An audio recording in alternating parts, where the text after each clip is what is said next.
Why is it so hard to leave someone who's breaking you? Why does your heart ache more when you walk away from a toxic person than it did during the entire relationship? Why does the pain of leaving feel greater than the pain of staying? It's not because you're weak. It's not because you're blind. It's because toxic love isn't built on real connection. It's built on confusion, and confusion creates addiction. What you're feeling is not just emotional attachment, it's psychological entrapment. You gave so much of yourself that you started to believe the relationship was your responsibility to fix. You thought if you just loved harder, if you just stayed calmer, if you forgave more, they'd change. But the truth is, you can't heal someone who keeps wounding you. Toxic relationships don't destroy you all at once. They erode you piece by piece, your confidence, your joy, your identity, until one day you look in the mirror and wonder, how did I lose myself in loving someone else? And the worst part? You feel guilty for wanting to leave, because they gaslit you into thinking it was all your fault. Because every time they hurt you, they came back just sweet enough to make you stay. That's not love. That's intermittent reinforcement, a cycle of pain and reward that creates trauma bonds instead of trust. Marcus Aurelius once said, "You have power over your mind, not outside events. Realize this, and you will find strength." That strength is what I want to help you find today. In this video, I'm going to break down the psychology of toxic relationships.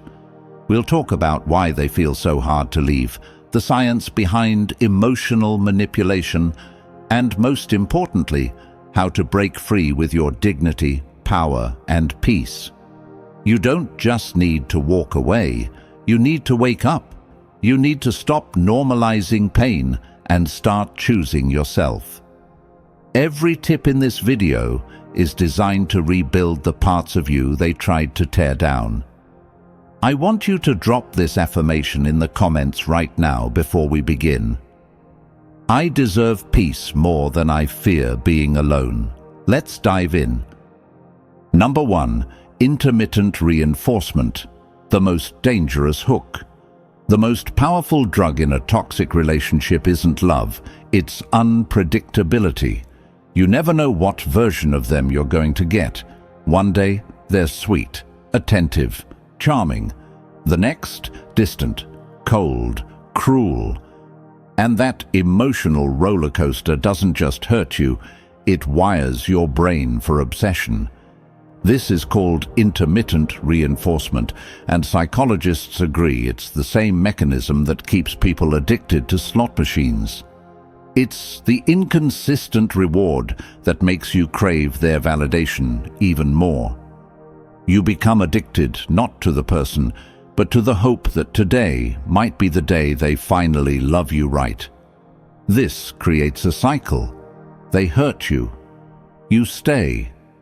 They apologize just enough, and your brain clings to the highs because the lows are too painful to face. You tell yourself, they didn't mean it. They're just going through something. I know they love me. But love doesn't hurt like this. And you know it. The Stoics believed that we suffer more in imagination than in reality.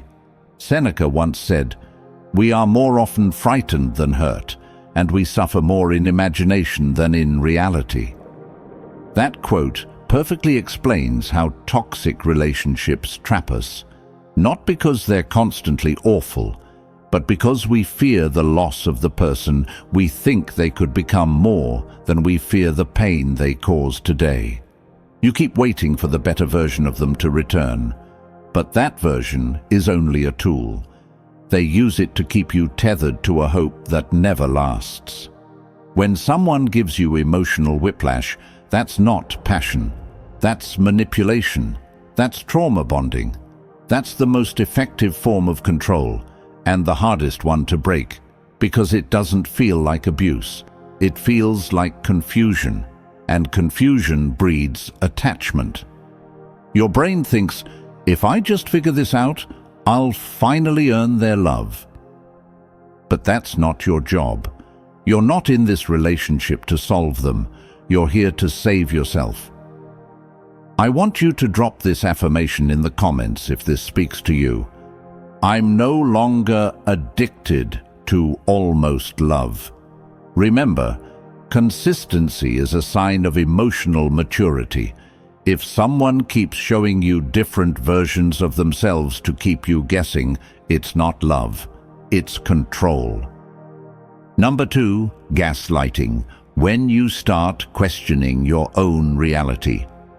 Gaslighting is not just manipulation, it's psychological warfare. It's when someone deliberately makes you question what you saw, what you heard, and eventually, who you are. In a toxic relationship, gaslighting is used to keep you confused, guilty, and emotionally dependent. You catch them in a lie. They say you're crazy. You confront them with your hurt. They say you're too sensitive. You try to walk away. They convince you it's all in your head. And over time, you stop trusting yourself. That's the most dangerous part. You no longer need them to lie. You begin lying to yourself just to keep the peace. Gaslighting turns your inner voice against you. And once that happens, they no longer have to control you. You'll do it yourself. You'll apologize for being hurt. You'll blame yourself for their actions. You'll silence your instincts just to avoid conflict. And every time you do that, you abandon yourself a little more. But let me remind you of something powerful. Confusion is not love. Love brings clarity.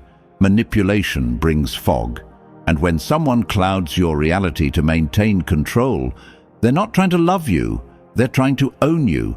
The Stoics warned us about the importance of inner truth. Epictetus said, "If someone succeeds in provoking you, realize that your mind is complicit in the provocation. That doesn't mean it's your fault. It means your strength lies in returning to yourself. Because the real you, the grounded, wise, intuitive you, knows the truth. You felt it from the beginning. The problem wasn't your sensitivity. The problem was you kept explaining yourself to someone, committed to misunderstanding you. You don't need anyone to validate what you lived through. If your heart hurts, if your spirit is exhausted, if you had to convince yourself daily to stay, that's all the proof you need. Gaslighting only works on those who've been conditioned to ignore themselves. But now you're waking up. And once you start trusting your intuition again, the game is over. You were never crazy. You were being emotionally manipulated. And now you're breaking the cycle. Number 3, trauma bonds. Why you feel stuck, even when you know it's toxic. You know it's hurting you. You've cried yourself to sleep more times than you can count. You've questioned your worth, your sanity, and your strength, but still you stay. Or maybe you've left, but your mind keeps going back. That's not weakness. That's not love. That's a trauma bond. And trauma bonds don't form through kindness. They form through pain, unpredictability, and emotional starvation. When someone treats you poorly, then offers sudden moments of affection, it creates a neurological trap. Your brain starts linking the rare highs with emotional survival. So you crave them like a drug, desperate for that next good moment to numb the constant low.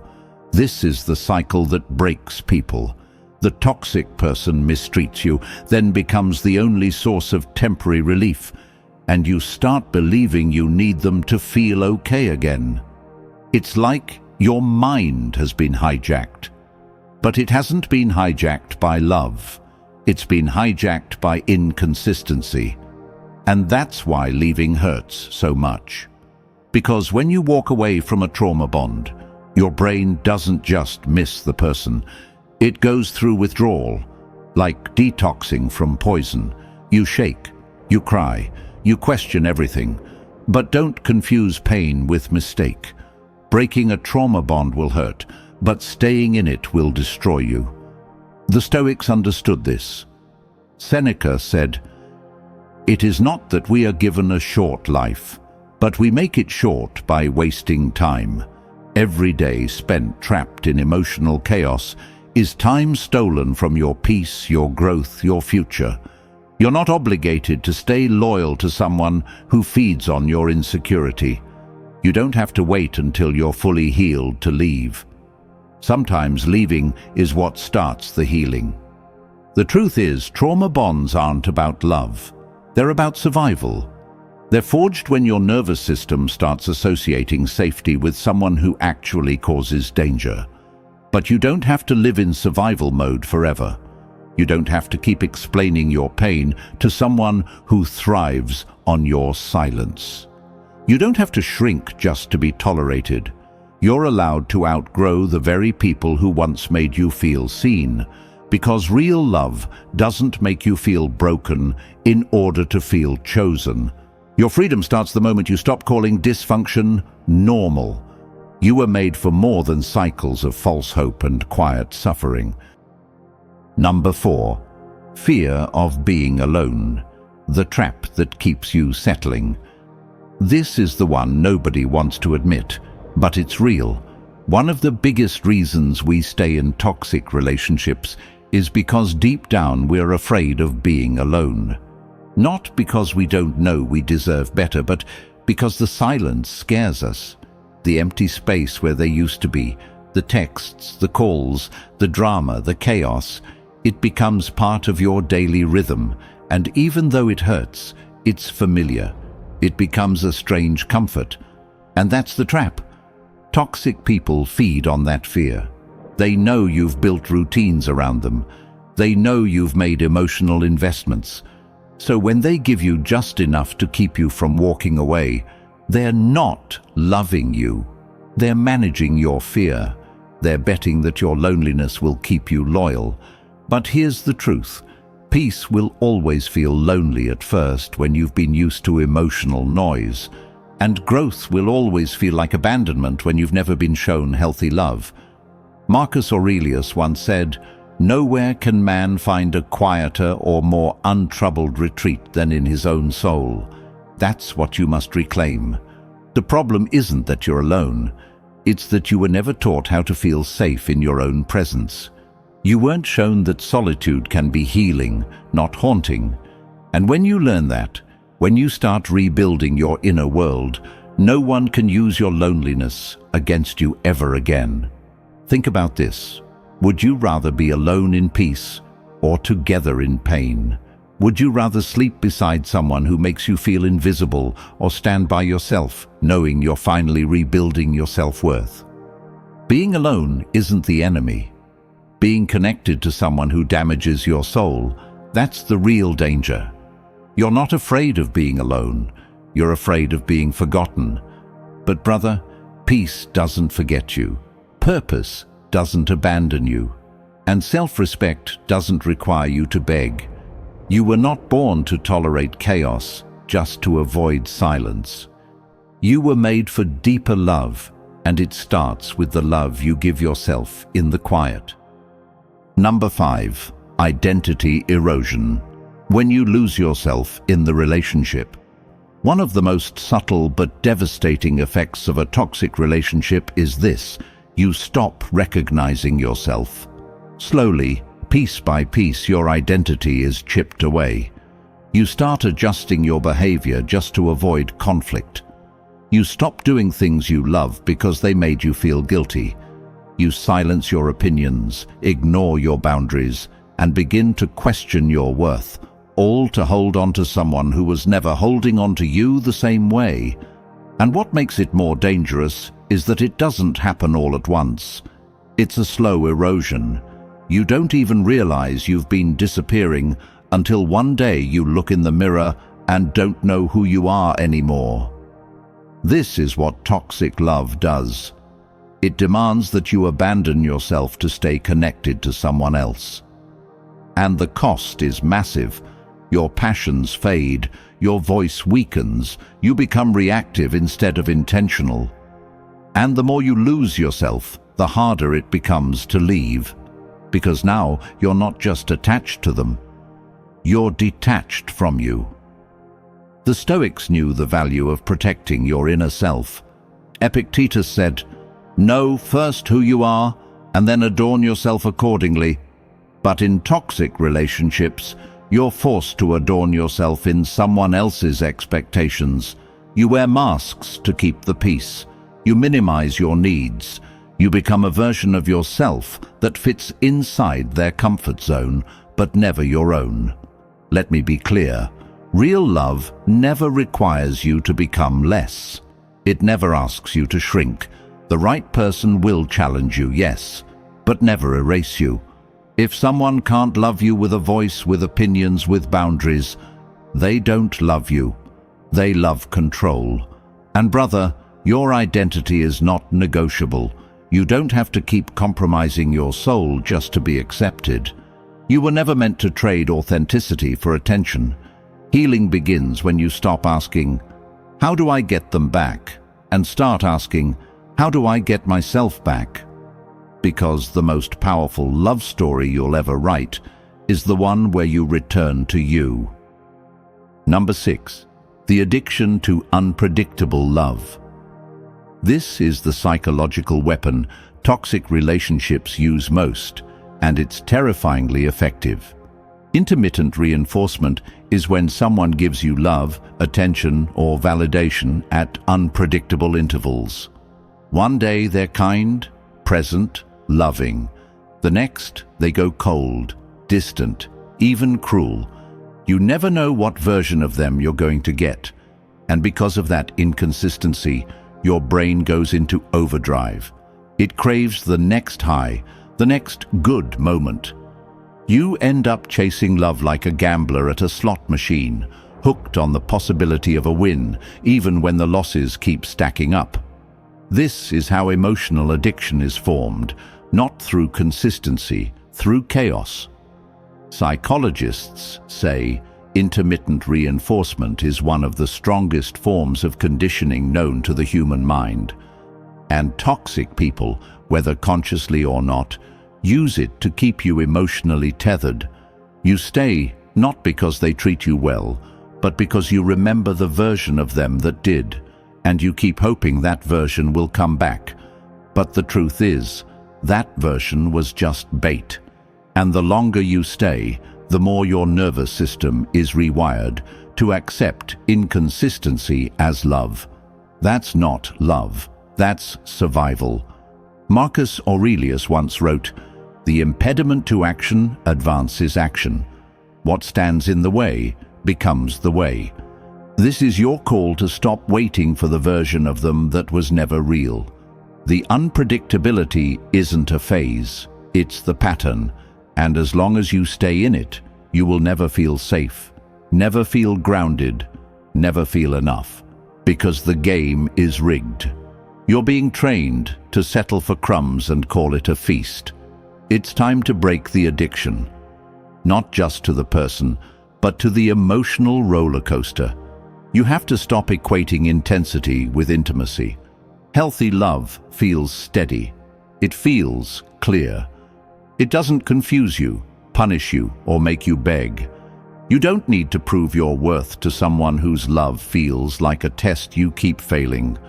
Love is not a gamble, and you were not made to live in emotional debt. You are not crazy for wanting stability. You are not weak for walking away from inconsistency. You are finally recognizing that peace is more valuable than the highs and lows of toxic attachment.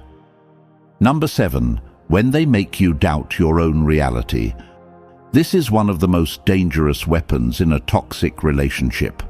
Gaslighting is not just lying, it's manipulation that makes you question your sanity. It's when they do something wrong, but make you feel like you're the problem for reacting. It's when they hurt you, then say you're being too sensitive. It's when you express a boundary, and they twist it to seem like you're selfish or unstable. And over time, you start believing them. You stop trusting your own emotions. You apologize for things that weren't your fault. You second-guess what you saw, what you heard, what you felt. You lose confidence in your own mind. That's what makes gaslighting so toxic. It doesn't just affect the relationship, it invades your identity. You start shrinking around them. You question your memory, your intuition, even your reality. And eventually you no longer know if you're overreacting or if they're just really good at making you feel small. The goal of gaslighting is to keep control. Because the moment you start trusting yourself again, you become powerful. The moment you start saying, "No, this happened. I saw it. I felt it. I'm allowed to feel this way," you break the spell. Stoic wisdom teaches us to stay grounded in truth, even when emotions run high. As Epictetus said, if someone succeeds in provoking you, realize that your mind is complicit in the provocation. But here's the difference. You can take responsibility for your reactions while still refusing to accept manipulation. This isn't about blaming yourself. It's about reclaiming control over your mind. Gaslighting can only work when you abandon your inner compass. You fight it by staying rooted in clarity, in calm, and in self-trust. You must rebuild that self-trust brick by brick. Start journaling your experiences. Start validating your feelings. Speak to people who see you clearly. Remind yourself every day, you're not crazy, you're not too emotional, you're not hard to love. You were just trained to believe that your pain was an inconvenience. But your pain is valid. Your boundaries are sacred. Your truth is non-negotiable. You don't owe anyone the soft version of your experience just to keep the peace. The person who makes you question yourself is not your healer.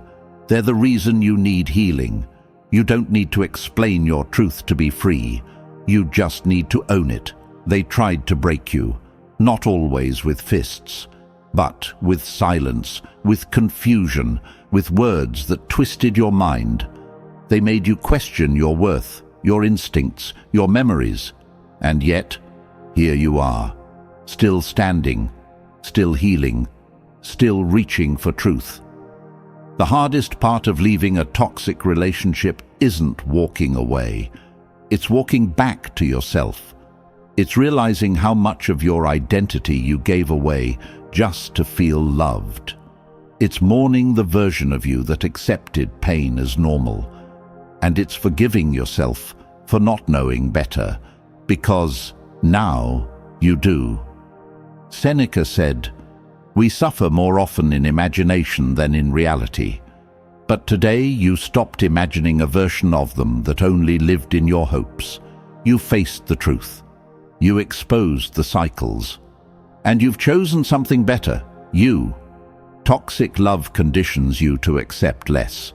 Stoic love, real self-love, teaches you to demand more from yourself and others. You're not broken for wanting clarity. You're not weak for choosing peace. You're not dramatic for saying, "I deserve consistency." That is strength. That is awareness. That is your rebirth. So, to everyone watching, I want you to drop this final affirmation in the comments right now. I choose healing over chaos. I return to myself. And if this video lit a fire in you, if it gave you clarity, courage, or even just a moment of peace, do not keep it to yourself. Like this video, share it with someone who needs it. And most of all, subscribe. Because this channel isn't just about relationships, it's about rebuilding your relationship with yourself, one truth at a time. Your journey doesn't end here. This is where it begins.